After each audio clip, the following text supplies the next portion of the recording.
Hello everyone, welcome to this channel. आज हम लोग हिस्ट्री का क्रक्स देखेंगे। डैट मीन्स कि हिस्ट्री अगर हम लोग को बहुत ज़्यादा बोरिंग लगता है, लेकिन क्यों? इसका मतलब है कि आपने सही से पढ़ा नहीं है। क्योंकि हिस्ट्री एक स्टोरी है। एक मूवीज़ जब हम लोग देखते हैं तो उसका स्टोरी हम लोगों को इतना पसंद आता है। हिस्टोरिकल मूवी देखने में बहुत अच्छा लगता है, फिर हिस्ट्री क्यों नहीं समझ में आती? बहुत ही अच्छा, बहुत ही ईजी सब्जेक्ट है। अगर आपको इसका टाइमलाइन पता हो तो हिस्ट्री का टाइमलाइन क्या है, हम लोग कहीं से स्टार्ट कर देते हैं पढ़ना, क्या समझ में आएगा?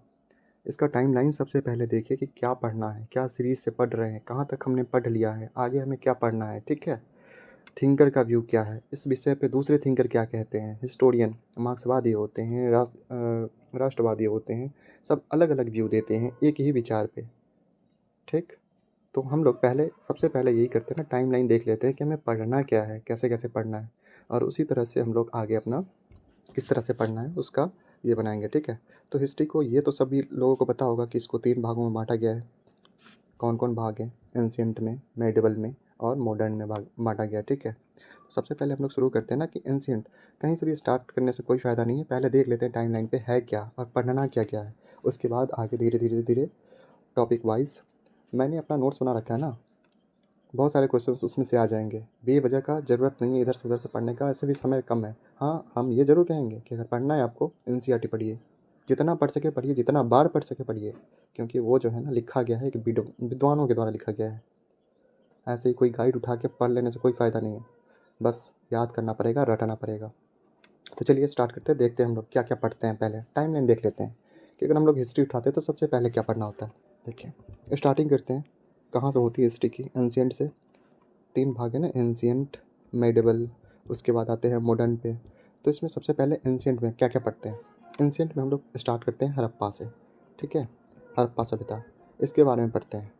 ये जब ख़त्म हो जाएगा उसके बाद आगे चलेंगे कौन-सा? वैदिक, वैदिक काल। वैदिक काल में भी कौन? ऋग वैदिक काल। वैदिक काल को भी 2 भाग में बाँटा गया है, ऋग वैदिक काल और उत्तर वैदिक। उत्तर वैदिक मतलब बाद का काल और ऋग वैदिक मतलब पहले का काल। यानी कि हड़प्पा सभ्यता हम लोग पढ़ेंगे 2250 से लेकर 1750 ईसा पूर्व बीसी, ठीक है? इतना साल पहले का इतिहास इसमें पढ़ेंगे। तो अब 1750 से लेकर अभी पीछे चल रहे हैं हम बीसी में। बीसी और एसी में पता है ना, एक जो है, एक से पहले जितना भी होता है उसको कहते हैं बीसी, और उससे आगे जो होगा उसको कहेंगे एडी, ठीक है? तो चलिए देखिए, 1750 तक हो गया। 2250 से 1750 तक आए हम लोगों को, क्या पढ़ा पड़ा वहाँ पे? हड़प्पा सभ्यता, ठीक है?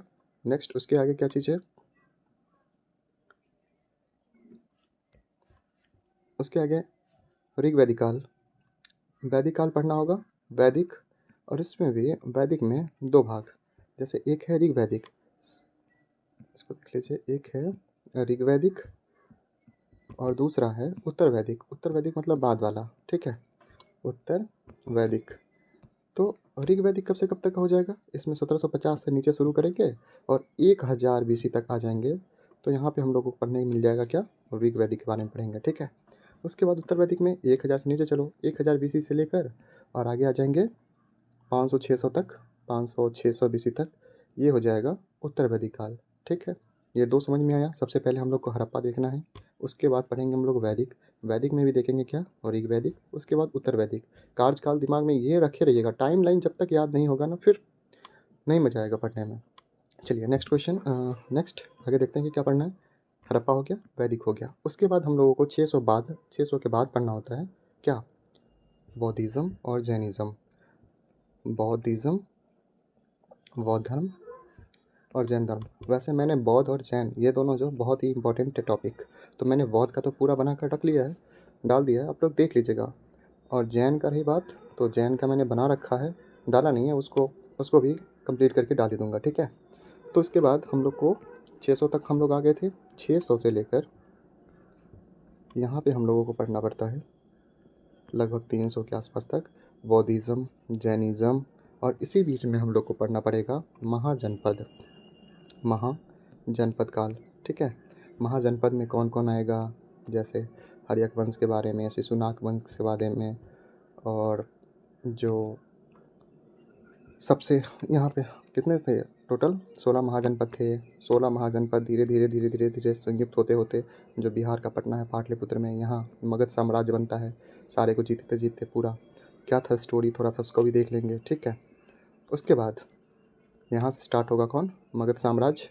धीरे धीरे बढ़ता हुआ बहुत आगे हो जाएगा और मगध के बारे में पढ़ेंगे, मगध साम्राज्य के बारे में, ओके। उसके बाद आगे चलेंगे लगभग 300 BC के आसपास, 321, ठीक है, BC।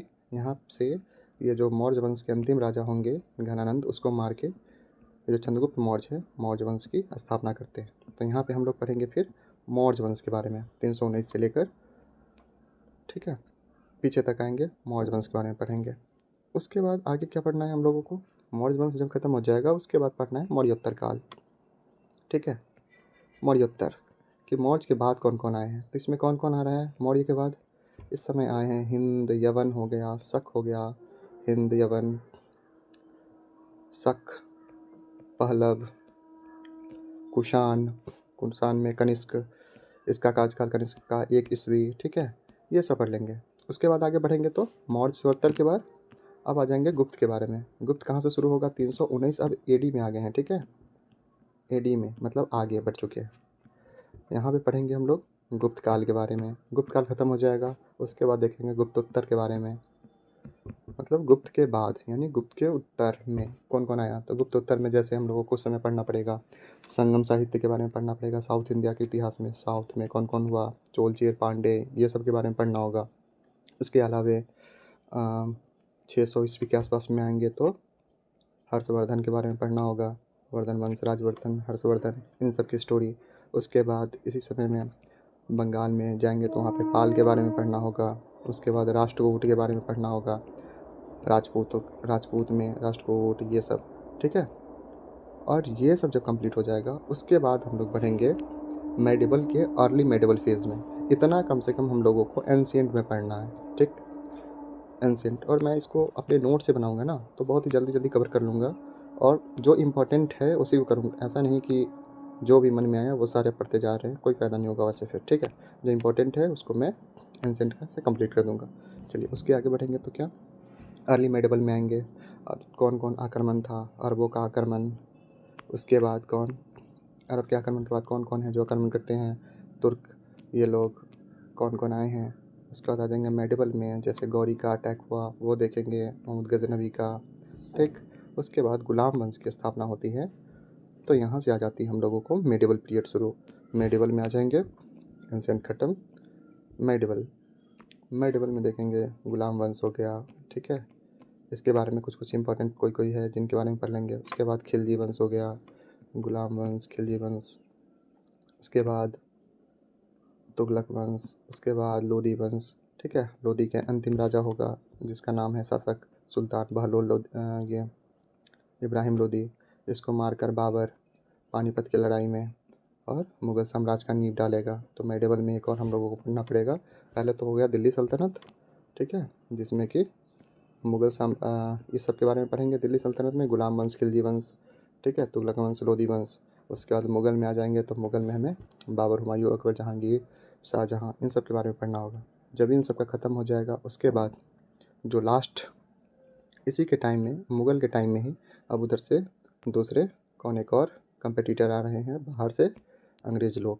तो अंग्रेज़ को जो अंग्रेज़ यूरोपियन लोग कौन कौन आए हैं, क्या क्या काम करा है, जैसे कौन कौन आया है, पुर्तगाली आया है, डच आया है, अंग्रेज़ आया, फ्रेंच आया, डेनिस आया है, कब आया है, मेन क्या किया है, कहाँ कहाँ अपना कोट ही लगाया है, इस सब के बारे में पढ़ेंगे, ठीक है। जैसे इंडिया में आया कोचीन में सबसे पहले डच, पुर्तगाली यहाँ पे लगाया, उसके बाद डच आया, गुजरात में लगाया है अंग्रेज़ लोग, उसके बाद मसूलीपट्टनम में लगवाया है। फिर जो फ्रांस था वो तो अंतर्राष्ट्रीय स्तर पर हमेशा से इंग्लैंड से लड़ रहा था, इसीलिए जहाँ सबसे पहले अंग्रेज़ लगाया है उसी जगह पे जाके फ्रांस भी अपना कंपनी बनाएगा ताकि लड़ने में आसान हो सके। पहले जाके यहाँ पे बनाता है फ्रांसीसी, फिर जाके दूसरी जगह जहाँ ये लोगों ने बनाया था मसूलीपट्टनम में, वहाँ जाके बनाएगा फ्रांसीसी, ठीक है। तो इसको मैं स्टोरी के रूप में एक्सप्लेन करूँगा ना, कि ज़्यादा रटना नहीं पड़ेगा। हिस्ट्री इतिहास की तरह समझिए तो बहुत मज़ा आएगा पढ़ने में। उसके बाद आगे बढ़ेंगे, वहाँ पे देखेंगे कि जो अंग्रेज़ सब आए हैं, पहले तो देख रहा कि वो तो डर डर के रह रहा, जो जाके शासक से मांग रहा कि हमें ये चाहिए, हमें यहाँ पे ये करना है, यहाँ कंपनी खोलना है। लेकिन शासक अगर प्रभावित हुआ उससे तो ठीक है, जाओ खोदो, कर सकते हो। लेकिन कुछ समय के बाद उन लोगों को, अंग्रेज़ लोग को ये रियलाइज़ हो गया कि यहाँ के जो राजा है ना, सैनिक तो बहुत बड़े बड़े रखे हैं पर कोई वेल ट्रेंड है नहीं, किसी के पास इतना पावर है नहीं। कब? क्योंकि ये जो है, एक देखा फ्रांसीसी जो था, एक कहानी है इसमें, फ्रांसीसी एक बहुत ही छोटे सैनिक से भारत के एक बहुत ही बड़े सेना को हरा देता है। तो इससे अंग्रेज को ये सीखने को मिलता है कि यहाँ का जो सेना है ये वेल ट्रेंड नहीं है और इसको हम लोग आसानी से हरा सकते हैं। तब जो अंग्रेज है वो भारत में अपना धीरे धीरे करके अपना उपनिवेश बनाना शुरू करता है। ठीक है, धीरे धीरे राज्य को जोड़कर एक राज्य को दूसरे राज्य के खिलाफ करके किस किस तरह से वो जीतता है और धीरे धीरे करके स्टार्टिंग करते हुए बंगाल, मद्रास, इन सभी जगह पूरा भारत पर अधिकार कर लेता है। उसकी कहानी पढ़ेंगे। ठीक है, जो यूरोपियन लोग आए उसका। अब यूरोपियन लोग आए उसमें तो सारा धीरे धीरे करके जितने कम्पिटिटर थे, पुर्तगाली, डच, ये सब सबको ख़त्म करके फाइनली कौन लास्ट तक रह गया? वो है अंग्रेज। ये अपना प्रभुत्व जमा लिया, इंग्लैंड वाले। ठीक है, अंग्रेज। तो अंग्रेज जब आया तो यहाँ भारत का सत्ता उसके हाथ में लगा। वो क्या क्या किया यहाँ पे, उसकी इकोनॉमिक पॉलिसी क्या थी, उसकी रेवेन्यू पॉलिसी क्या थी, उसने भारत में क्या क्या संवैधानिक विकास करा, क्या क्या यहाँ पे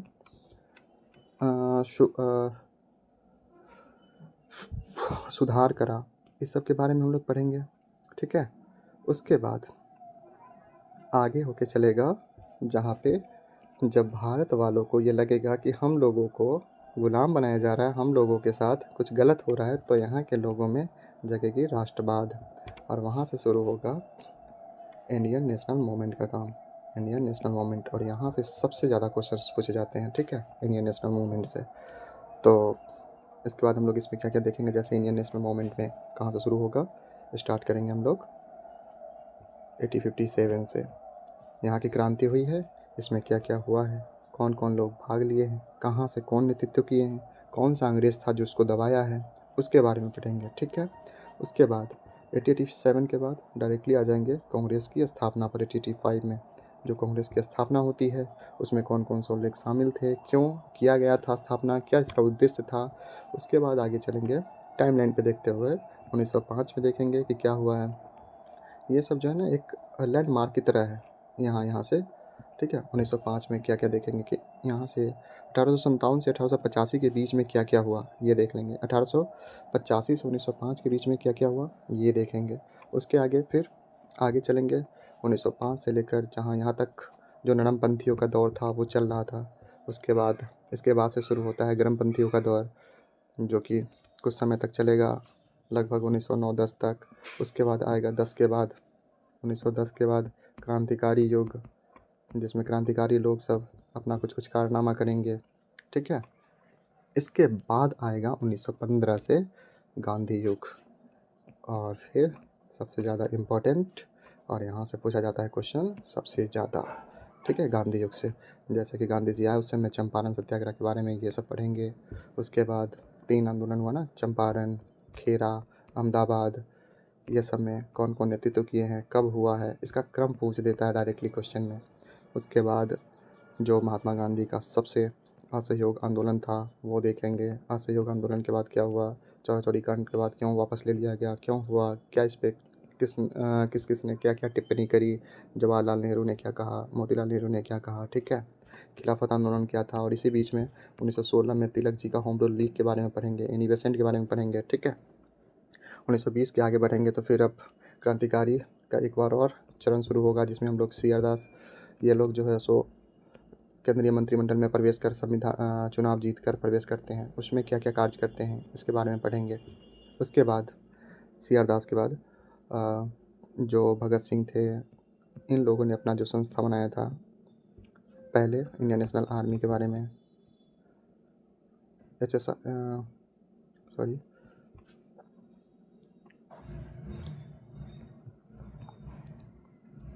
HRA क्या था? Hindustan Republican association. उसके बाद इसको HSRA कर दिया गया, हिंदुस्तान सोशलिस्ट रिपब्लिकन एसोसिएशन। कौन था इसका संस्था के संस्थापक? कौन कौन इसमें शामिल थे? क्या क्या इसका उद्देश्य था? ठीक है, HRA बनाया गया, HSRA बनाया गया। उसके बाद भगत सिंह सबनव जो संस्था बनाए थे, उसका क्या काम था, इसके बारे में देखेंगे। उसके बाद फिर जो साइमन कमीशन आता है, साइमन कमीशन का विरोध किया जाता है। क्यों किया जाता है साइमन कमीशन का विरोध? इसमें कोई भी भारतीय सदस्य नहीं होते, इसके लिए साइमन कमीशन खत्म हो जाएगा। उसके बाद देखेंगे आगे जो 1929 का लाहौर अधिवेशन था, उसका क्या इंपॉर्टेंस था। 1931 का कराची अधिवेशन हुआ है, उसमें क्या इंपॉर्टेंस था। ठीक है, इसी के समय 1930 में गोलमेन सम्मेलन। उसके बाद जो पहला, दूसरा, तीसरा हुआ है, क्या हुआ उसमें, गांधी जी की क्या भूमिका रही, क्यों। उसके बाद सविनय अवज्ञा आंदोलन शुरू किया गया, कब शुरू किया गया, क्या इसका मांग था, क्या मांग नहीं माना गया या क्या माना गया। ठीक है, इस सब के बारे में पढ़ेंगे। सविनय अवज्ञा आंदोलन खत्म हो जाएगा। उसके बाद देखेंगे कि 1935 का एक्ट आता है। 1935 के एक्ट में क्या क्या प्रोविज़न था, कहाँ पे द्वैत शासन लागू किया गया था, केंद्र में या राज्य में, क्या क्या और विशेषताएं इसकी थी। उसके बाद चुनाव जो हुआ 1937 का, उसमें क्या हुआ, कहाँ कहाँ कांग्रेस अपना सरकार बनाया, कहाँ कहाँ लीग अपना सरकार बनाया, इसके बारे में पढ़ेंगे। उसके बाद ये सब खत्म होने के बाद 1942 में आएंगे। 1940 में व्यक्तिगत सत्याग्रह होगा। उसके बाद क्रिप्स मिशन आएगा, क्रिप्स मिशन 1942 में। उसके बाद 1942 में ही शुरू होगा भारत छोड़ो आंदोलन। उसके बाद चलेंगे आगे 1945 में तो बाइबल प्लान आएगा। 1946 में आएंगे तो आ जाएगा क्या, 1946 में संवैधानिक विकास करने के लिए कैबिनेट मिशन। उसके बाद आ जाएगा इसी समय 1945 में, 46 में होगा जो राजशाही नौसेना जहाज़ पे जो हुआ था, जिसको बचाने के लिए नेहरू जी, कारजो जी, ये सब वकील बने थे। ठीक, उसके आगे आगे बढ़ेंगे तो वहाँ पे 1947 में बनेगा 47 में माउंटबेटन प्लान, जिसके तहत भारत और पाकिस्तान का विभाजन कर दिया जाएगा। फाइनली ये रहा हिस्ट्री का टाइमलाइन। तो कम से कम ये जो दिमाग में कंप्लीट रहेगा ना कि हमें कहाँ से शुरू करना है और कहाँ तक आना है, तो बीच में ज़्यादा कुछ छूटेगा नहीं। ठीक है, तो कम से कम हाँ, तो मैं इसमें क्या कर सकता हूँ आप लोगों की हेल्प। मैं अपने जो नोट्स बना रखा है, अभी इतना समय नहीं है, अगर आपके पास समय है तो हाँ आप पढ़ सकते हैं, बुक पढ़िए, NCERT पढ़िए, सबसे बेस्ट बुक है, उससे बेस्ट और कुछ भी नहीं है। ठीक है, और मैं ये हेल्प कर सकता हूँ जो भी टॉपिक है, जैसे जितना मैंने बताया, हड़प्पा, वैदिक काल, मौर्य वंश, गुप्त काल, बीच में गुप्तोत्तर, मौर्योत्तर, ठीक है, बौद्धिज़्म, जैनिज़्म। उसके बाद हर्षवर्धन का काल, राष्ट्रकूट का क्या था, चोलचेर पांडे का काल क्या था, इन सब के बारे में मैं थोड़ा थोड़ा ओवरव्यू करते जाऊँगा। जो अपने नोट्स में बना रखा है मैंने, उसी में से करूँगा। क्यों? ठीक है, जो इम्पोर्टेंट है, जो प्रीवियस ईयर में पूछे जाते हैं, उसी को मैंने अपने नोट्स में शामिल करा है और बहुत ही बढ़िया ढंग से बनाया है। आप लोग देख लीजिएगा, मैंने एक बौद्धिज़्म और जैनिज़्म का डाला है, उसको कम से कम देख लीजिए पहले कि कैसा बना है। ठीक है, चलिए, तो ये रही आज की हिस्ट्री की कैसे करना है प्रिपरेशन। इसी की तरह मैं आगे पॉलिटी का भी बताऊंगा कि पॉलिटी में मैं कैसे हेल्प कर सकता हूँ आपका। नेक्स्ट है ज्योग्राफी में, उसमें मैं अपना क्या योगदान दे सकता हूँ। ऐसे पढ़ना तो आप ही को पड़ेगा, लेकिन कुछ हेल्प ज़रूर कर सकता हूँ मैं। ठीक है, तो अगर अच्छा लगेगा तो लाइक, सब्सक्राइब और शेयर कर लीजिएगा। लाइक कर लीजिएगा, सब्सक्राइब कर लीजिएगा, क्योंकि जब भी मैं कुछ डालूँ तो आपको नोटिफिकेशन मिल जाए। ठीक है, थैंक यू, गुड लक।